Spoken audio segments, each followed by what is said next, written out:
2019 में बनो है। कब बनो है? 2019 में। तो फिर इसके पहले कौन कैलकुलेट करता था, है ना? इसके पहले कौन कैलकुलेशन का काम करता था? तो ये जो ऑर्गेनाइजेशन 2019 में बना है, अगर हम, है ना, एनएसओ के पहले कैलकुलेशन की बात करें, तो एनएसओ के पहले जो कैलकुलेशन होती थी, है ना, पहले जो कैलकुलेशन होती थी, जो गणना होती थी, ये कैलकुलेशन अगर हम देखें तो दो ऑर्गेनाइजेशंस मिलकर करती थी।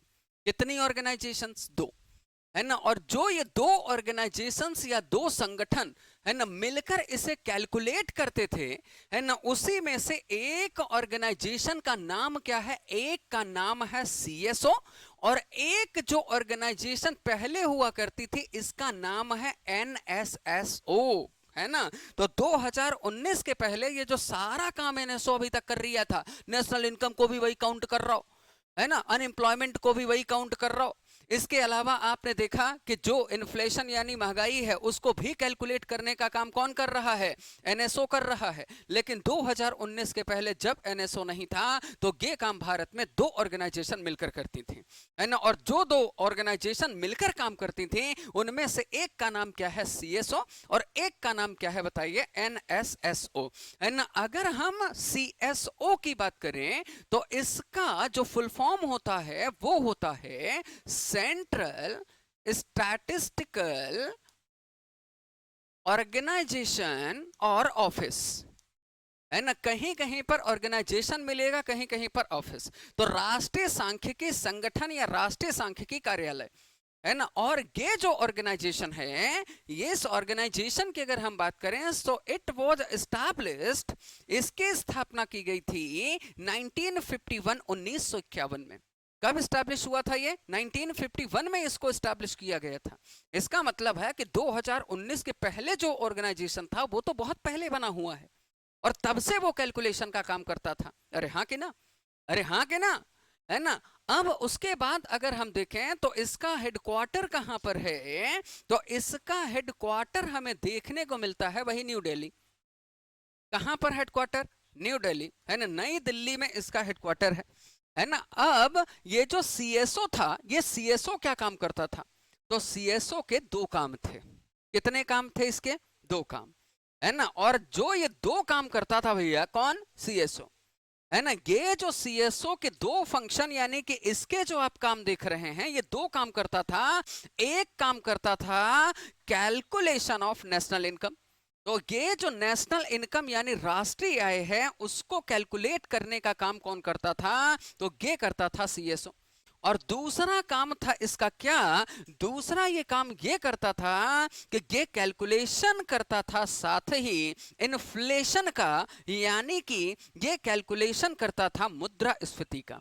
तो हमारे देश में राष्ट्रीय आय की गणना करने के लिए अभी फिलहाल एक ही ऑर्गेनाइजेशन है, एनएसओ, है ना, जो सारे काम वो अकेले करती है।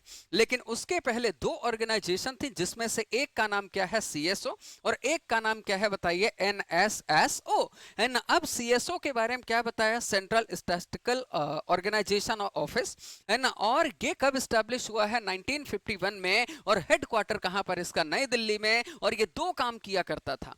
एक काम था इसका नेशनल इनकम को कैलकुलेट करना, और दूसरा काम क्या है इसका? कैलकुलेशन करना इन्फ्लेशन यानी कि महंगाई की, है ना। दो तरह की गणना कौन करता था? ये करता था सीएसओ। तो सीएसओ पर बेस्ड जितने क्वेश्चन आपसे पूछे जाएंगे वो लगभग ये रहे, है ना। अब उसके बाद ध्यान से समझिएगा कि जो यहां पर दूसरी ऑर्गेनाइजेशन है, इसका नाम क्या है? एनएसएसओ। क्या है?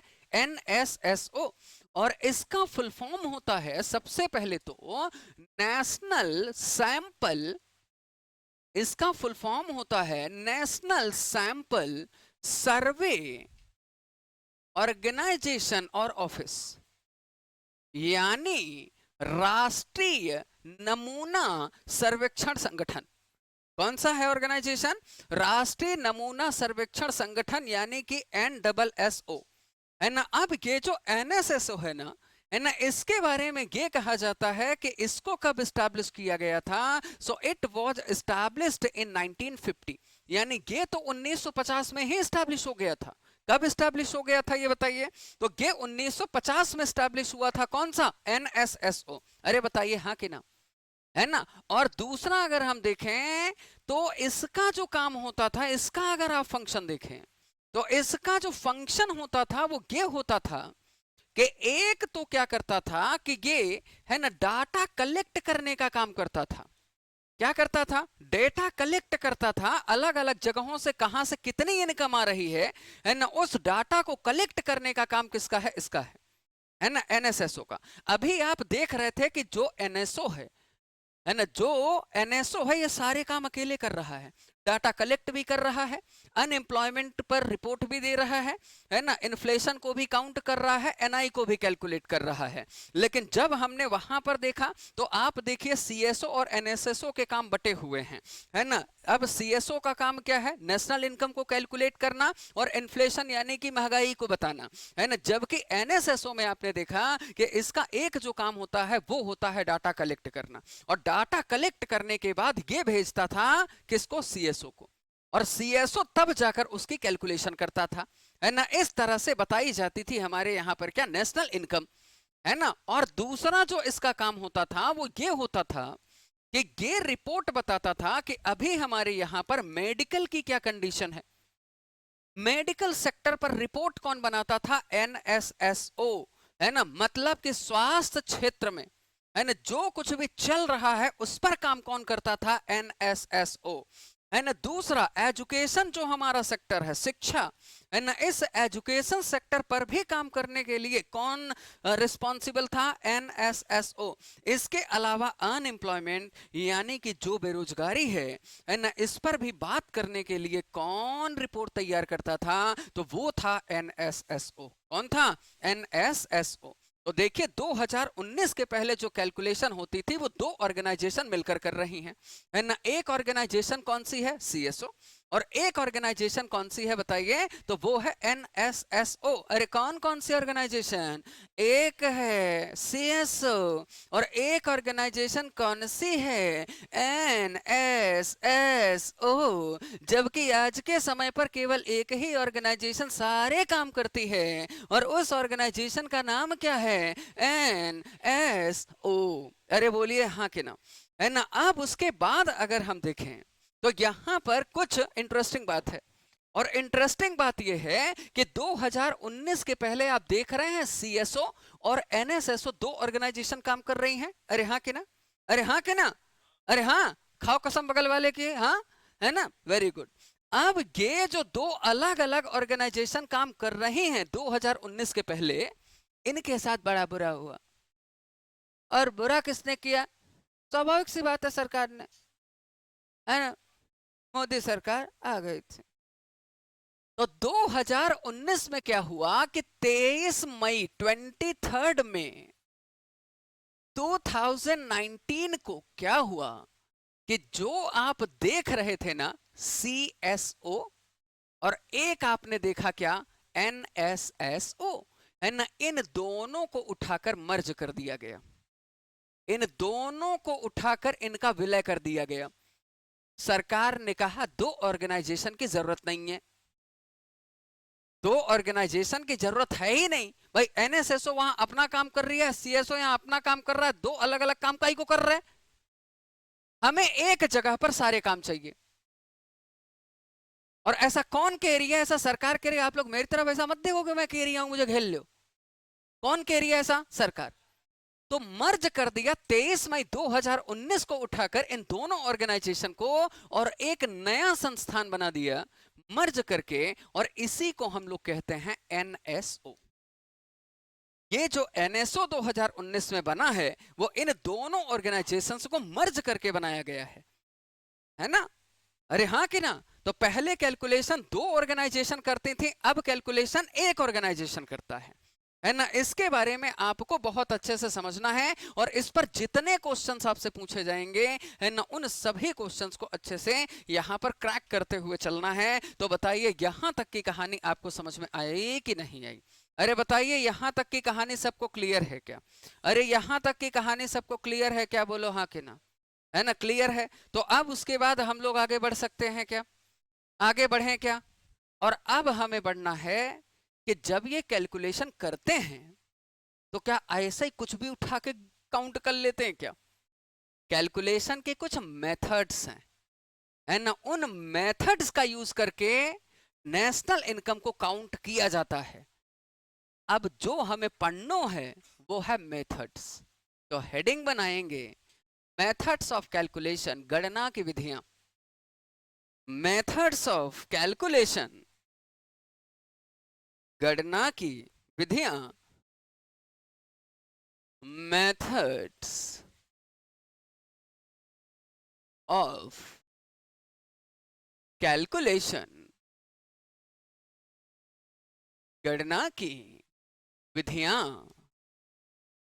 और कितने मेथड यूज होते हैं नेशनल इनकम को कैलकुलेट करने के लिए? कोई बताएगा? नेशनल इनकम को कैलकुलेट करने के लिए कितनी मेथड्स यूज की जाती हैं?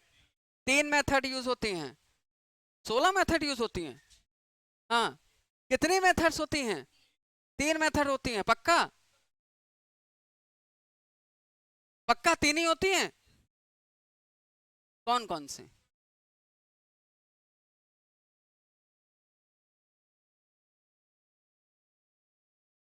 हाँ, ठीक है। चलिए, तो ये जो नेशनल इनकम को हम कैलकुलेट कर रहे थे, कैलकुलेट करता कौन है? तो ये आपने देखा ऑर्गेनाइजेशन करती है। अभी कौन सी ऑर्गेनाइजेशन करती है? एनएसओ। पहले कौन सी ऑर्गेनाइजेशन करती थी? सीएसओ और एनएसएसओ।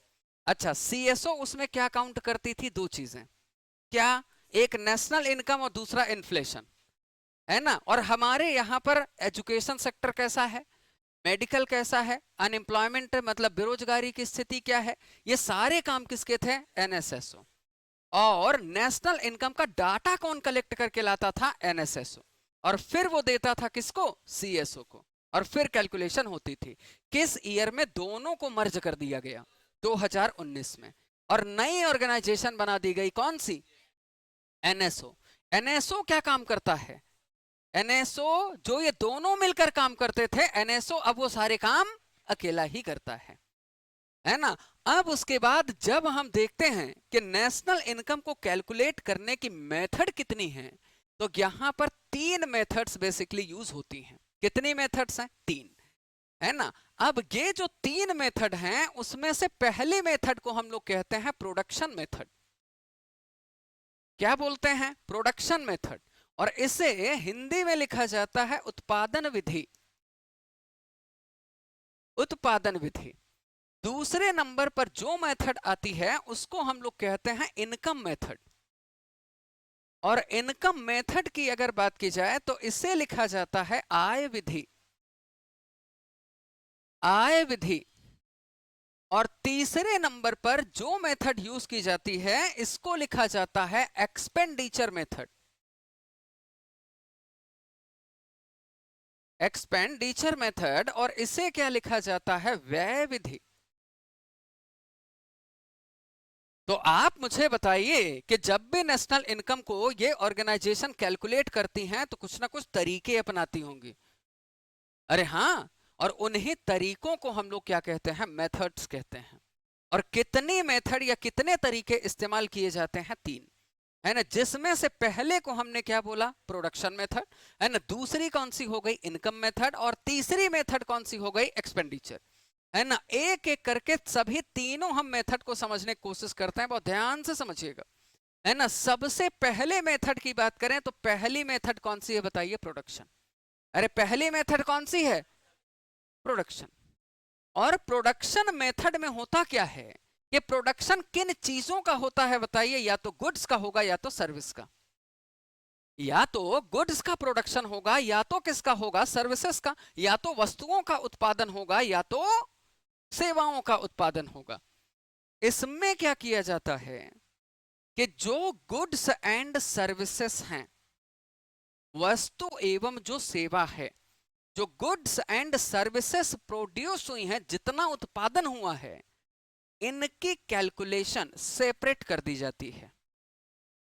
कैलकुलेशन क्या हो जाती है, सेपरेट सेपरेट कर ली जाती है। इसका मतलब क्या, इसका मतलब है कि गुड्स को एक तरफ गिन लिया जाता है और सर्विसेज को दूसरी तरफ काउंट कर लिया जाता है। आई होप आप समझ गए होंगे, है ना। प्रोडक्शन मेथड यानी उत्पादन विधि में क्या होता है कि जितना भी प्रोडक्शन हुआ है, प्रोडक्शन किसका होगा, या तो गुड्स का और या तो किसका होगा, सर्विसेज का, है ना। अब गुड्स में क्या क्या आ जाती हैं, जो जो चीजें आप छू सकते हो, देख सकते हो, है ना, और जिन्हें आप रख सकते हो वो क्या है, वो वस्तुएं हैं, वो सब गुड्स हैं। और जिनको आप केवल फील कर सकते हैं वो सर्विस है ना, वो क्या है, सर्विस है ना। जैसे मोबाइल नेटवर्क क्या है, सर्विस है। क्या मोबाइल नेटवर्क को हम देख पा रहे हैं ना, क्या मेरी आप बातें जो हैं उन बातों को आप देख पा रहे हैं, क्या नहीं, केवल हम उन्हें क्या कर पा रहे हैं, फील कर पा रहे हैं। समझ रहे हैं कि नहीं, सर्विस और गुड्स में यही फर्क है। और जितनी वस्तुएं उत्पादन हुई हैं उनकी गिनती एक तरफ। जैसे उदाहरण के तौर पर मैंने गुड्स की कैलकुलेशन करनी शुरू की, मेरे पास एक पेन है, क्या है, पेन, है ना। मैंने पेन को यहां पर क्या कर लिया, कैलकुलेट कर लिया, और पेन की कीमत मैंने कितनी रख दी, 10 रुपया, है ना, क्या रख दिया, 10 रुपया, है ना, अरे हाँ कि ना, रखा 10 रुपए। इसके अलावा जैसे यहाँ पर बॉटल है ना, अब मैंने, अब क्या एक बात बताइए, बॉटल को आप छू सकते हो कि नहीं छू सकते हो, यस, है ना। तो जब हम बॉटल को छू सकते हैं वो भी क्या हो गई, वो भी एक तरह से गुड्स है। तो इसकी वैल्यू मैंने कैलकुलेट कर ली, कितना, 20 रुपीज। मैम 20 रुपीज की है नहीं, आप मैंने गुस्सा मत करना, है ना, ये 20 रुपीज की नहीं है। यहाँ अपन क्या कर रहे हैं, सिर्फ अज्यूम कर रहे हैं, कल्पना कर रहे हैं। तो देखो बॉटल की कीमत कितनी हो गई, 20 रुपया, है ना। इसके अलावा एक बात बताइए, अब ये फोन है, अब इस फोन को मैं छू पा रहा हूँ, बिल्कुल छू पा रहा हूँ। तो जब हम मोबाइल की बात कर रहे हैं तो ये भी एक तरह की गुड्स है, और इसकी भी कीमत मैंने कितनी लगा ली, मान लो 20 रुपया। कितना लगा लिया मैंने, है ना, 20 रुपया। अरे लगा लिया कि नहीं लगाया, लगा लिया ना, अरे लगा लिया ना, है ना। इसके बाद एक बात बताइए, ये जो टेबल है जिस पर हम आप बैठे हुए हैं, ये टेबल को हम देख सकते हैं कि नहीं देख सकते हैं, छू सकते हैं, है ना, छू सकते हैं। अब इसकी कीमत अपन ने लगा ली कितना, मान लो 10 रुपया, है ना, कितना लगा लिया अपन ने कीमत, 10 रुपया। मतलब ऐसी सभी चीजें जो गुड्स की कैटेगरी में आती हैं, किस में आती हैं, गुड्स में। ऐसे सभी चीजें जो गुड्स यानी कि वस्तुओं की कैटेगरी में है, पंखा है, क्या है, पंखा है। अब पंखे को अपन देख सकते, छू सकते, गुड्स है, अरे बोलो हाँ, है ना। मॉनिटर है, मॉनिटर को अपन देख पा रहे हैं, बिल्कुल देख पा रहे हैं। तो इन सारी चीजों को एक तरफ क्या कर लिया गया, कैलकुलेट कर लिया गया। अब ये कैलकुलेट कौन कर रही है, ये एनएसओ कर रही है ना। यहां तो अपन केवल एक पेन एक फोन ले कैलकुलेट कर रहे हैं। अब सोचो पूरे देश भर में एक साल के अंदर जितनी वस्तुएं हुई हैं सबको कैलकुलेट कर रहा है उठा के वहां पर एनएसओ। कितना बड़ा टास्क है ये, और कितने एम्प्लॉइज होंगे, कितने लोग लगे होंगे उसी में। किसी का काम होगा सिर्फ कि पहले एक काम करो, तुम्हारा काम होगा पार्ले जी गिनती करो, वो दिन भर बैठ के पार्ले जी गिन रहा होगा। और दूसरे को टास्क दिया हो गया कि तुम गुड्डे की गिनती करो, अब वो गुड्डे में लगा होगा। टफ है। हम घर में हिसाब लगाने बैठ जाते हैं, गलती हो जाती है। और अगर घर में गलती हो गई तो पप्पा की आवाज बहुत जोर हो जाती है। और गलती हो गई अगर पप्पा नहीं है तो अपन दूसरे से कहते हैं वॉल्यूम कम कर, पप्पा जग जाएगा। कहते हैं कि नहीं कहते हैं, कहते हैं ना। तो गुड्स को अलग काउंट कर लिया, सर्विसेज की गिनती हम अलग कर रहे हैं। अब सर्विसेज में क्या गया, नेटवर्क। अब नेटवर्क से मान लो सरकार को कितना मुनाफा हुआ, 20 रुपया। कितना हुआ, 20 रुपया। इसके अलावा अगर हम देखें तो जो टैक्सेस हैं, है ना, इनसे कितना उन्हें मुनाफा हुआ, तो मान लीजिए 10 रुपया हो रहा है।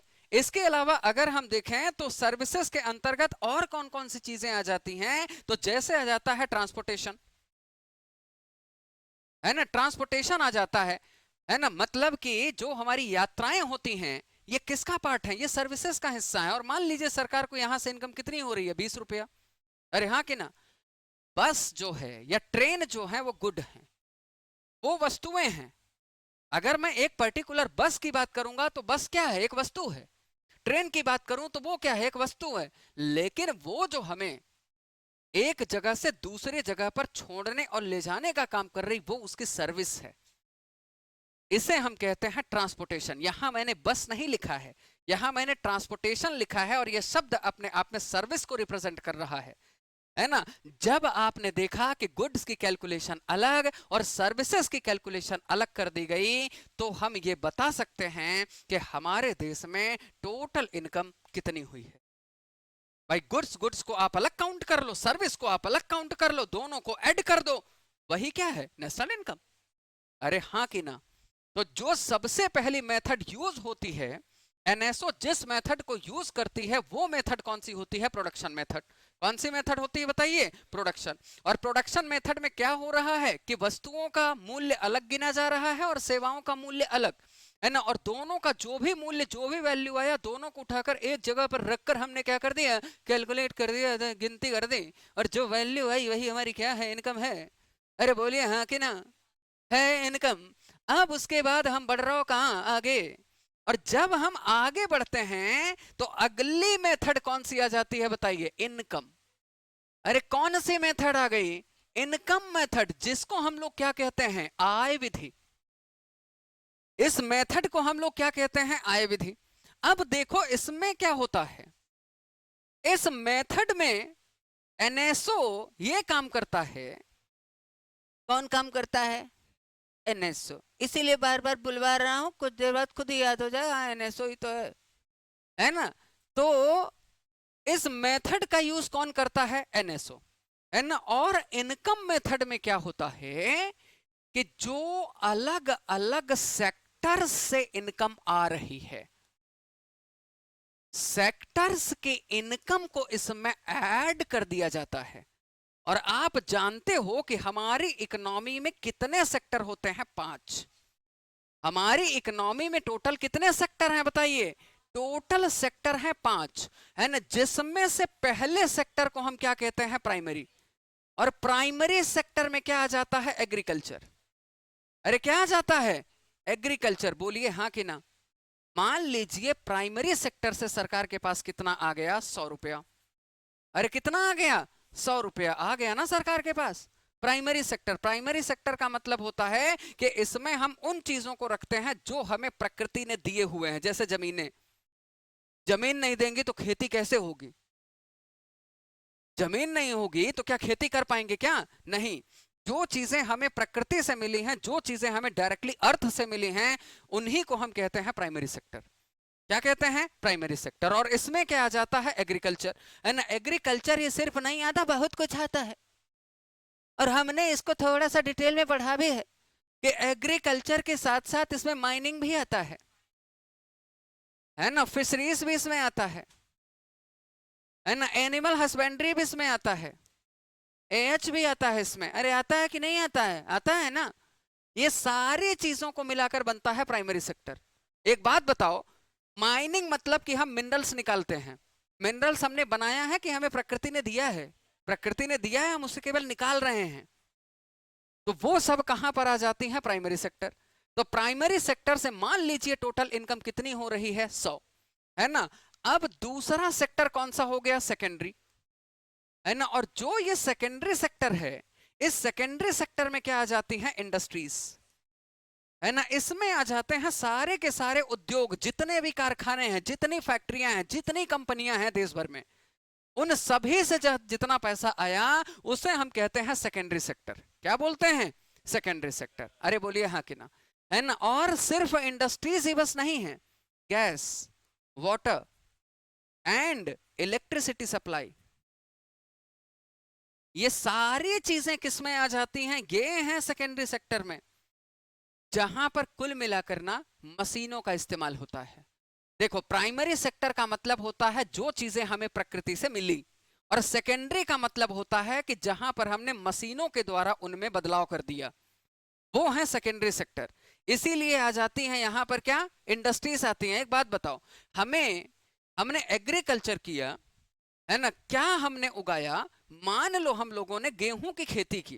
किसकी खेती की, अपन ने व्हीट, गेहूं का प्रोडक्शन किया। लेकिन गेहूं को आटा में बदलने के लिए अब मशीन चाहिए। तो वो जो मशीनें हैं वो सब किस में आ जाएंगे, इंडस्ट्रीज में। वो है सेकेंडरी सेक्टर। पूरी मशीनरी इधर आ जाती है। भाई हमें वाटर तो प्रकृति ने दिया, लेकिन उस पानी को एक जगह से दूसरे जगह तक पहुंचाने के लिए हमें मशीन लग रही है, पाइप लग रही है ना। और ये सारी चीजें कहां हो रही हैं? इंडस्ट्रीज में। अरे बोलिए हाँ कि ना। तो यहां से भी मान लिया कि हमारे पास कितना आ गया, यहां से आ गया 150 रुपया। अरे कितना आ गया? 150 रुपया आया। 100 रुपए कहां से आ रहा हो? इधर से।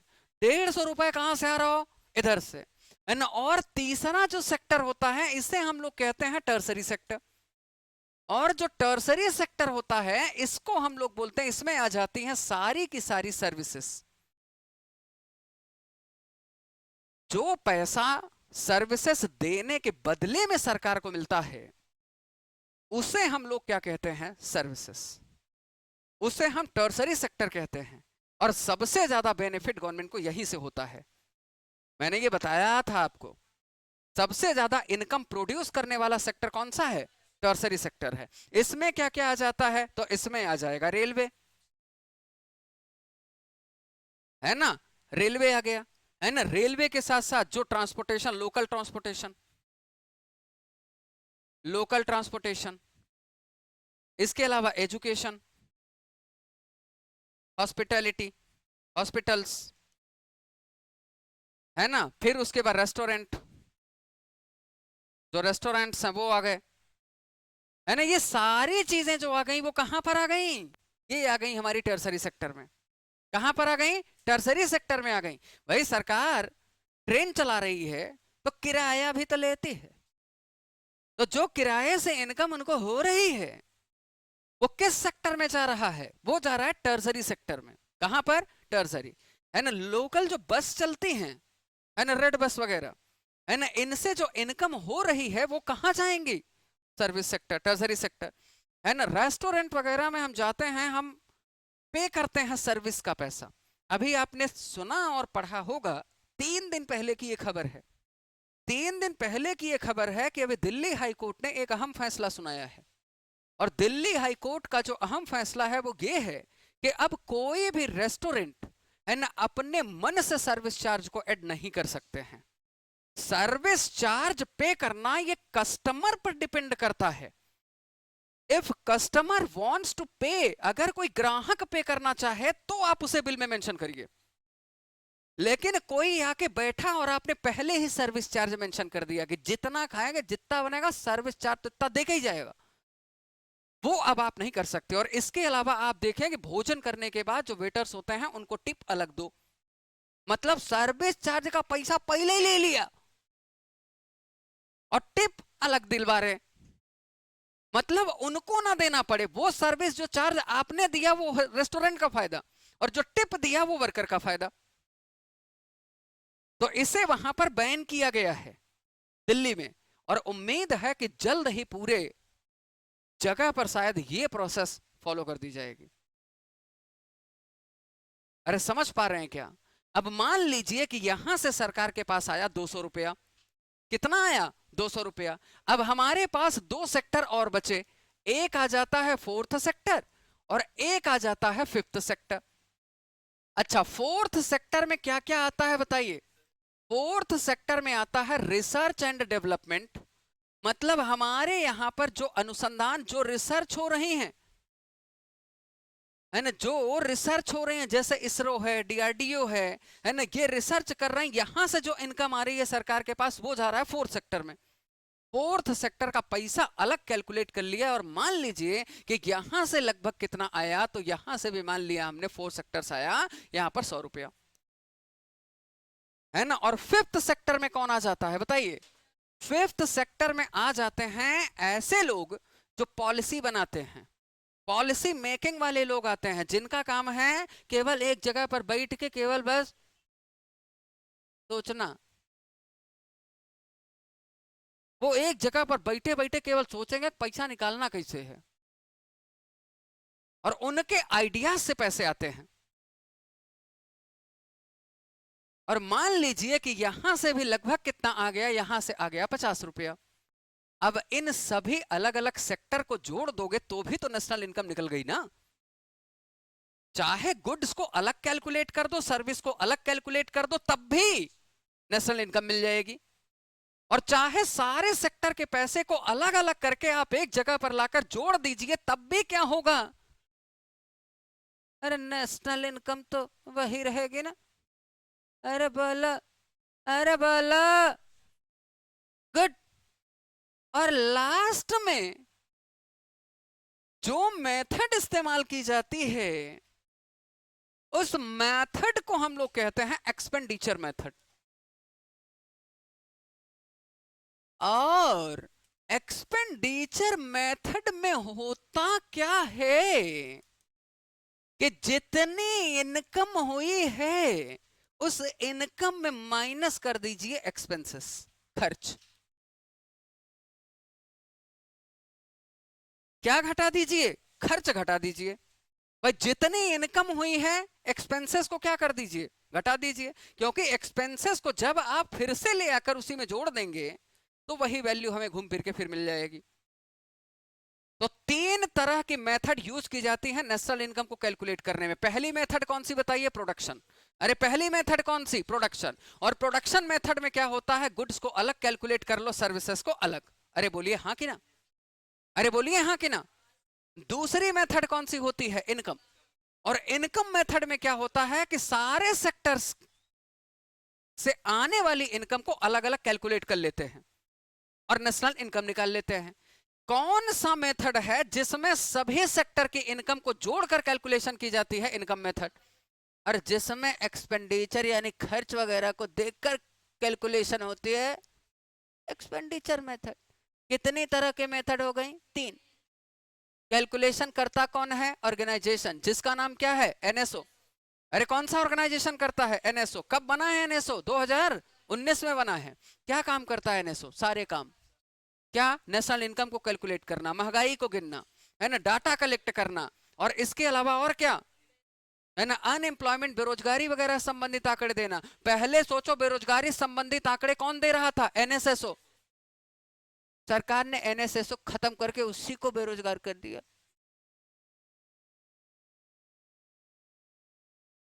कि जो बेरोजगारी पर बात कर रहा था वही बात नहीं करेगा, कोई नहीं बोलेगा बेरोजगारी है, एनएसएसओ खत्म।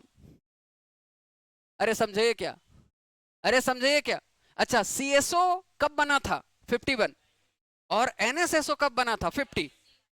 ठीक है, दोनों का हेडक्वार्टर दिल्ली में था, है ना। दोनों का काम अलग अलग था। सीएसओ का काम क्या था? नेशनल इनकम को काउंट करना प्लस इन्फ्लेशन, महंगाई को गिनना, है ना। और दूसरा जो एनएसएसओ था उसका काम क्या था? उसका काम था अनएम्प्लॉयमेंट रिलेटेड इंफॉर्मेशन, है ना, शिक्षा, स्वास्थ्य वगैरह की गणना करना। और साथ ही साथ वो कैलकुलेशन का, वो डाटा कलेक्ट करने का काम करता था। और इन सब को मर्ज करके क्या बना दिया गया? एनएसओ। पर कैपिटा इनकम क्या होती है? Total income upon total population, या फिर बोलिए national income upon total population.